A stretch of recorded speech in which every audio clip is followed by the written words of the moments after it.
Según datos del Observatorio Canadiense de Feminicidios para la Justicia y la Responsabilidad, 150 mujeres fueron asesinadas en el país en 2018.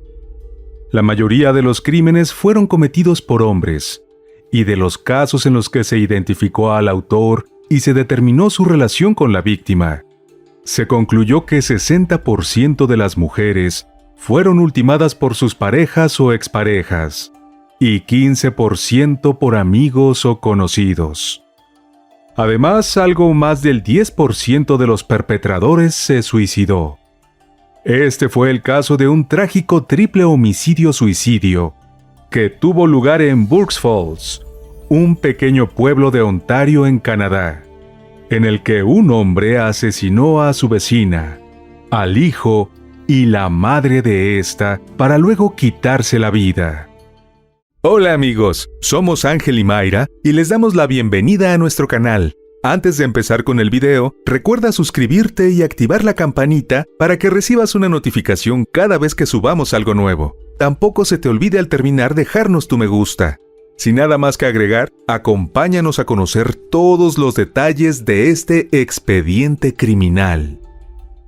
Burk's Falls es una próspera comunidad en la que sus poco más de 980 habitantes disfrutan de una excelente calidad de vida. Ubicada a 3 horas del norte de Toronto, la localidad ha progresado gracias a la alta participación de los residentes, quienes se conocen entre sí y se apoyan unos a otros. Aunque se trata de un área campestre, ofrece todo lo necesario para vivir con comodidad. En las afueras de ese encantador y prometedor lugar, se establecieron Olavi y Raija Turunen, 2 inmigrantes finlandeses que al retirarse, en la década de los 70, compraron una gran propiedad agrícola en Rierson Township.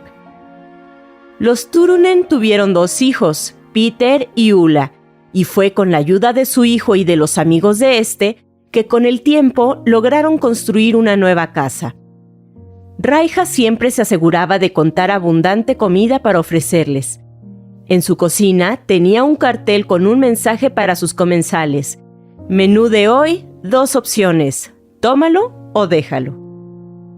Ulla nació el 4 de julio de 1962 en la ciudad de Escanaba, en el condado de Delta, en Estados Unidos. Estudió en la Universidad Finlandia, una institución ubicada en Michigan, donde obtuvo la licenciatura en enfermería, profesión que ejerció en varios hospitales. Se trataba de una mujer cariñosa que disfrutaba de cocinar platos de la gastronomía finlandesa y de cuidar sus jardines. Adoraba a los niños, los animales, buscar rebajas y coleccionar antigüedades.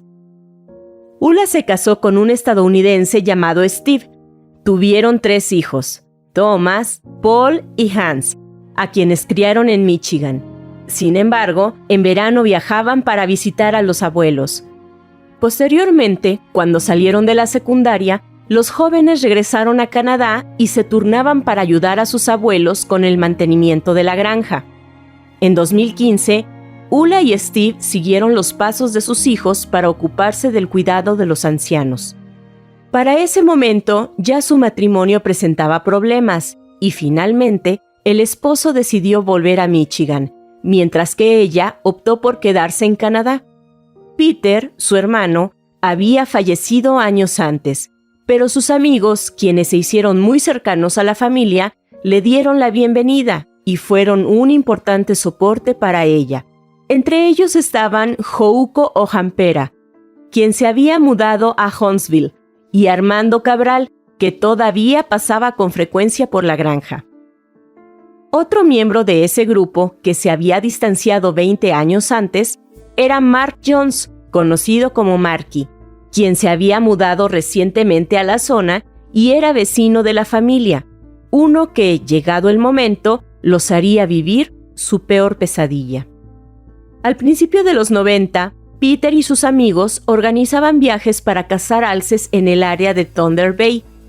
Aunque Marky también los acompañaba, con el tiempo dejaron de invitarlo, pues a los demás les preocupaba que debido a su diabetes y a su falta de cuidado, tuviera algún problema de salud estando alejado de la atención hospitalaria. Aparentemente se ofendió por sentirse excluido y por esa razón marcó distancia. Al menos eso piensa Armando Cabral al hacer memoria sobre lo sucedido.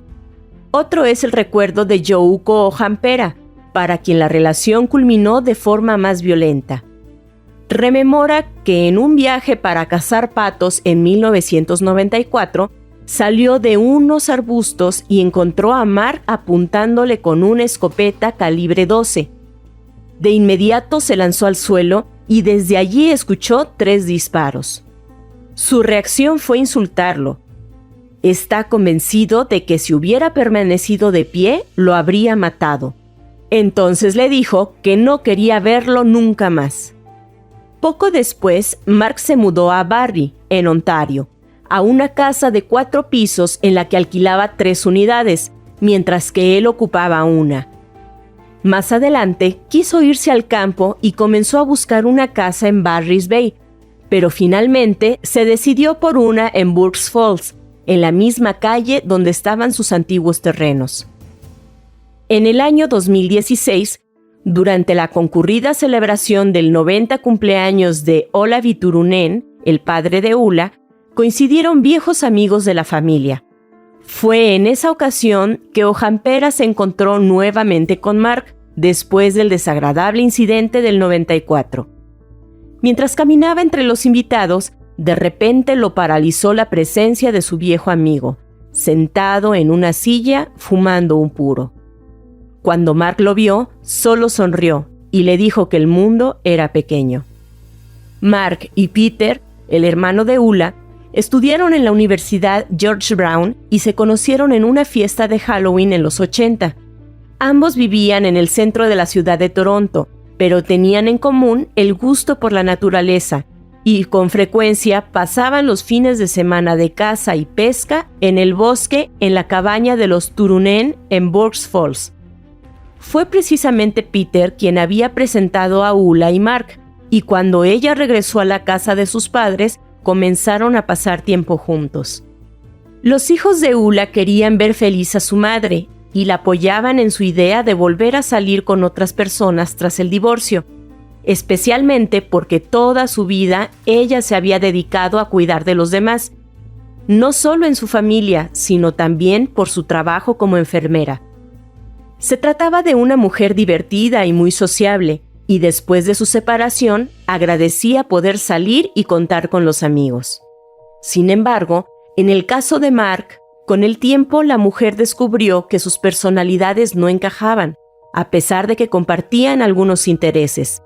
Ella era vibrante y extrovertida, y le gustaba vestir con leggings de colores y blusas brillantes, mientras que Mark consideraba que debía usar cuello de tortuga. El hijo de Ula, Thomas, tenía un mal presentimiento con respecto al vecino y se lo hizo saber a su madre. Se lo comentó durante una llamada en la que ella le informó que Mark había dejado notas inquietantes en su buzón de correo. Thomas, quien se había mudado a Taiwán para enseñar inglés, le contó acerca de un documental sobre violencia doméstica que había visto y le advirtió que ella y su familia podían estar en peligro. Después de eso, Ula prefirió no volver a abordar el tema con su hijo. Pero Mark seguía dando vueltas a su alrededor. La señora Raiha le había tomado especial cariño por la ayuda que les había ofrecido en la granja, y aunque Ula se oponía, la anciana lo seguía invitando a su casa para jugar cartas. Un día de 2016, en el que Hans no estaba con su madre en el sótano de la casa, ella mostró su incomodidad al sentir la voz de Mark en el piso de arriba. Entonces le pidió a su hijo que subiera y evitara que el sujeto bajara las escaleras. Cuando Hans subió y estuvo frente a frente con Mark, este le preguntó por qué Ula no había subido a saludar, y entonces el joven le pidió que se fuera. Esa vez pudo evitarlo, pero lamentablemente en la ciudad no siempre era posible eludirlo, y cuando coincidían, él arremetía con insultos contra ella. Así pasó en una lavandería y en una estación de combustible. varias personas habían sido testigos del comportamiento violento de Mark hacia Ula. Entre los detalles macabros de la relación, Ula también compartió con un amigo que a él le gustaba ver las armas de Olavi, y un día la apuntó con una pistola descargada como si fuera un juego. Otro de los episodios que advertía lo peligroso que podía llegar a ser Mark ocurrió un día de 2017. Ula fue de compras con su madre, su hijo Paul y la novia de este, llamada Julia Conway. Al regresar a la casa encontraron a Mark sentado en su cocina en la oscuridad. Ula se sorprendió y les pidió a todos que le permitieran manejar la situación. Poco después, él se fue. Ese mismo año, Ula salió a quemar basura en la hoguera de la parte de atrás de la vivienda, pero como demoraba mucho, Julia salió a ver si estaba bien. La encontró llorando con un papel en las manos. Se trataba de otra carta de Mark, quien había comenzado a dejar notas en su buzón. Ula también compartió con la joven algo mucho más grave que le había ocurrido. Mark había abusado sexualmente de ella 2 años antes. Le contó que estaban en su auto en los campos de la casa cuando él la obligó a practicarle sexo oral. Después de su confesión, arrojó la carta al fuego y le rogó a Julia que no le dijera nada a Paul ni a sus hermanos. Otros amigos cercanos de Ula también se convirtieron en sus confidentes y estaban al tanto de lo ocurrido, entre ellos Jouko Hampera, quien le prometió que guardaría silencio, y le aconsejó acudir a las autoridades a hacer la denuncia. El año 2017 fue agridulce para la señora Ula. Era difícil tener que lidiar con el acoso de Mark y enfrentar al mismo tiempo la enfermedad de su padre, quien murió en julio. Por otro lado, había comenzado una relación a distancia con un hombre de Florida, a quien conoció en un banquete finlandés en Toronto. Una frase que publicó en su Facebook en agosto reflejaba perfectamente sus sentimientos en esa época. Mi vida se volvió más fácil y más difícil al mismo tiempo, escribió. 2 semanas después, en ocasión de un encuentro con su nuevo novio en Florida, escribió en la misma red social que se sentía feliz. Pero la situación con Mark la seguía atormentando. En especial, el episodio de abuso del que fue víctima. Ante esto decidió recurrir a su vecino Paul Van Damme para pedirle consejo. Él, al igual que lo hizo Jouko, le recomendó reportarlo, pero ella le contestó que no estaba segura. Sin embargo, el 22 de septiembre, llamó desde la vivienda de Van Damme a la policía. Se fue a su casa y un oficial la visitó. El siguiente paso fue acudir a la estación y hacer una declaración en video. El agente le preguntó por qué razón había esperado para hacer la denuncia, y ella contestó que su padre había muerto recientemente y que ella no se sentía segura. Mes y medio después, Ula le agradeció a Van Damme su apoyo y le dijo que Mark ya no la molestaba. Parecía que sus días de angustia se habían terminado, pero estaba errada. Ula enfrentaba episodios de depresión, especialmente después de su divorcio. A principios de 2018, tuvo que ser internada por 2 semanas. Sus hijos, que desconocían que había sufrido una agresión sexual, pensaron que se trataba de un colapso.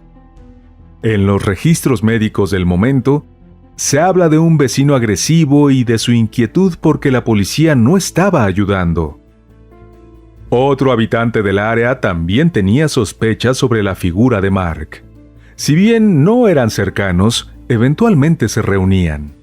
Lo que llamó la atención del hombre, llamado Joe Lazar, fue que cuando su perro murió, le pidió a Mark que lo ayudara con su retroexcavadora para enterrarlo, y éste le recriminó por haberlo dejado morir. Al confrontarlo, Mark le dijo que hacía poco le habían diagnosticado demencia. Eso no le extrañó a Lazar, pues se comentaba que mientras cazaba en esos días, se perdió en su propio terreno y tuvo que pedir ayuda con la radio de comunicación. Por esa misma época, Mark comenzó a vender sus cosas, lo que, tratándose de un hombre que más bien solía acaparar, era extraño. También como resultado del diagnóstico, le revocaron la licencia de conducir. Mark no era el primer caso de demencia en su familia. Sus padres la habían padecido. Lazar sabía que Mark tenía una hermana y decidió llamarla, pues era un individuo que poseía armas. Sentía temor de que pudiera hacerse daño. El hombre no se equivocaba, pero nunca imaginó que fuera capaz de matar a otro ser humano. El 21 de febrero de 2018, Hans Theored condujo más de 60 kilómetros desde Bracebridge para llevar a su madre a un almuerzo. Aunque pensó en la posibilidad de quedarse a pasar la noche después, decidió no hacerlo porque al día siguiente debía trabajar. Al despedirse, le dijo a Ulla que la amaba. Sería la última vez que la vería con vida. Horas después, temprano, el jueves 22, Mark, de 58 años, se dirigió a la casa de los Turunen.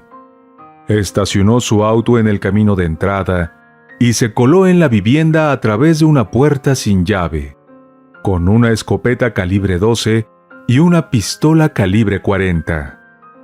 Una vez adentro, le disparó a Ulla, de 55, a su hijo Paul, de 28, y a su madre Raija, de 88. Luego se dirigió a la cocina, se sentó en una silla y se pegó un tiro con la pistola. Julia Conway, la novia de Paul, fue la primera persona en ir a la casa tras los asesinatos. A ella le tocó hacer el pavoroso descubrimiento. La costumbre de la joven, de 29 años, era pasar los viernes por la casa de la abuela de su novio, a quien llamaban Mommy, para llevarle una taza de café al salir del trabajo. Y ese viernes 23 de febrero no sería la excepción. El domicilio estaba al final de un camino aislado a las afueras de Burk's Falls, y esa noche estaba sumamente oscuro y silencioso.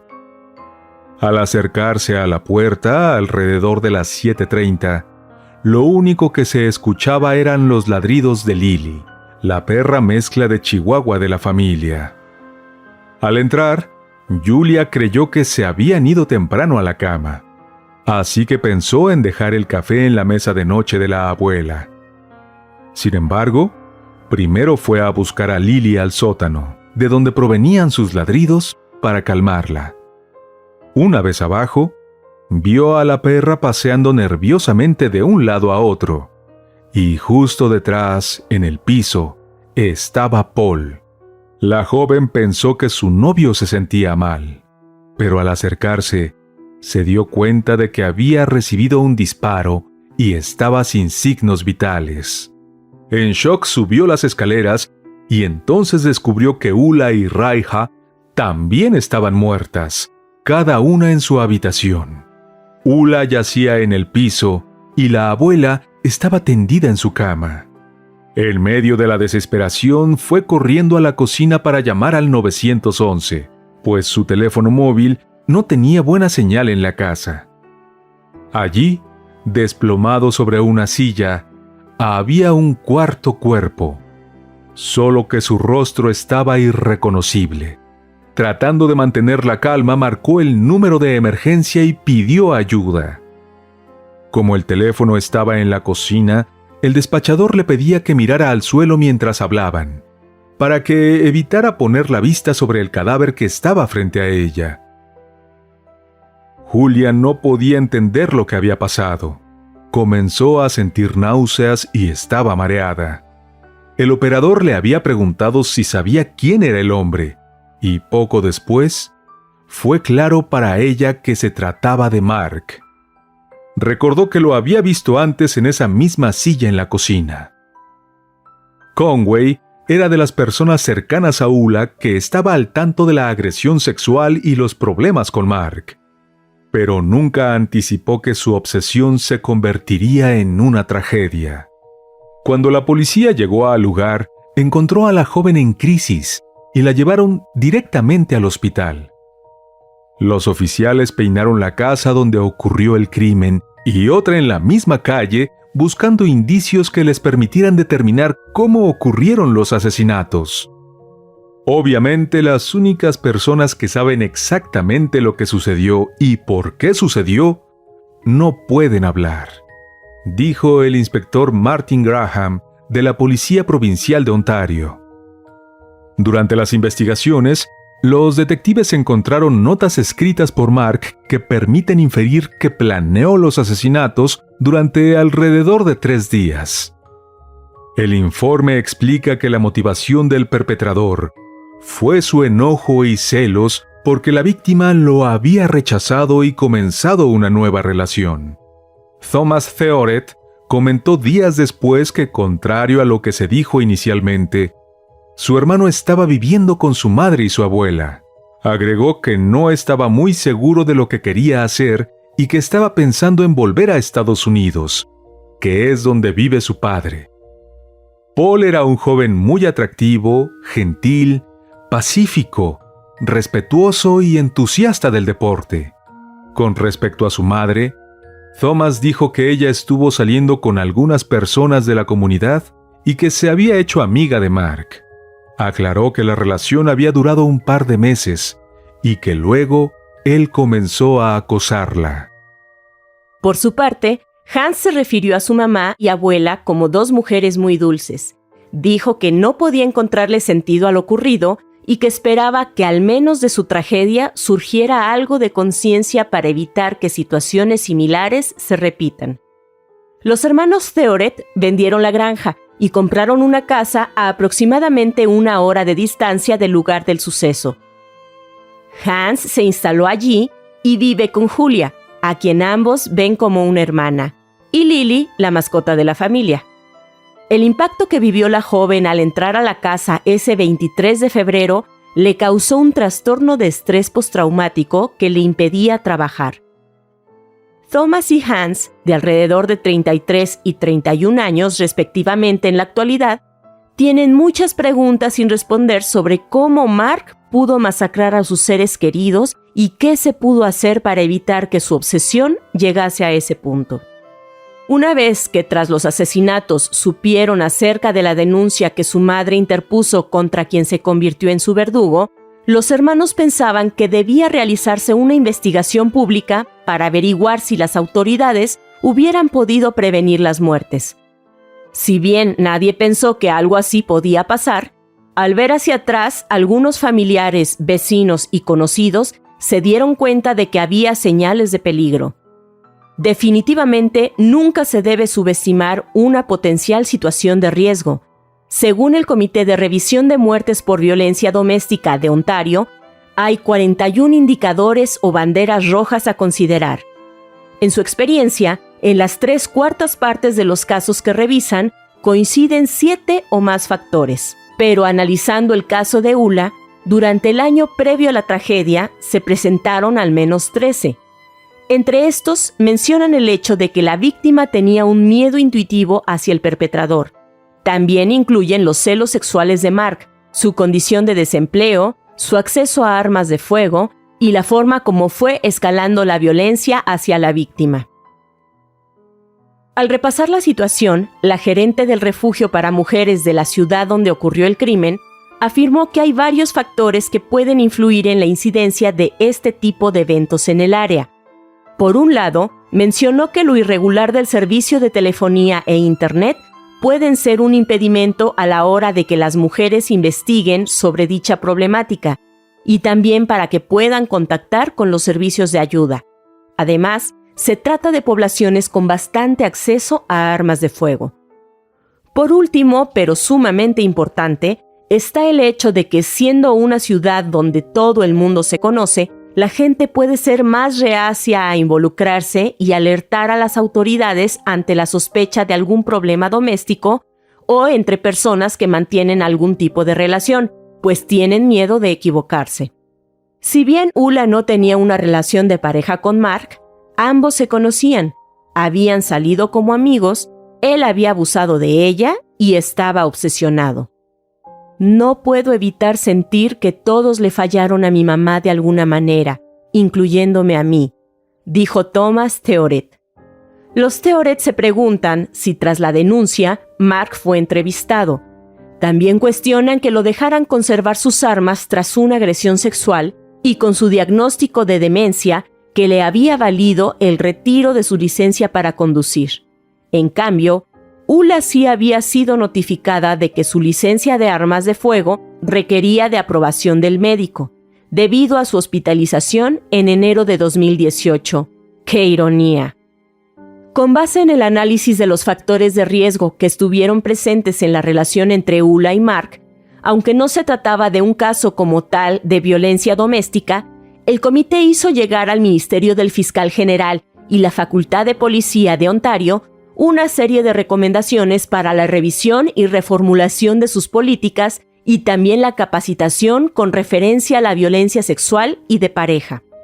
El objetivo es preparar mejor a los miembros de la policía para que puedan abordar adecuadamente el trato con las víctimas. El triple homicidio-suicidio, de hecho, se considera un caso de estudio para hablar de lo complejo que es investigar situaciones de violencia doméstica, de pareja o de agresiones relacionadas con la violencia de género. Y bueno amigos, hasta aquí el caso de hoy. ¿Hicieron suficiente las autoridades para proteger a Ula y por lo tanto también a sus familiares después de su denuncia de agresión sexual? Esa es la pregunta que queda resonando en este y otros tantos casos de violencia contra la mujer, a lo largo de todo el mundo. Y es una campanada de alerta para el abordaje temprano de situaciones similares en el futuro.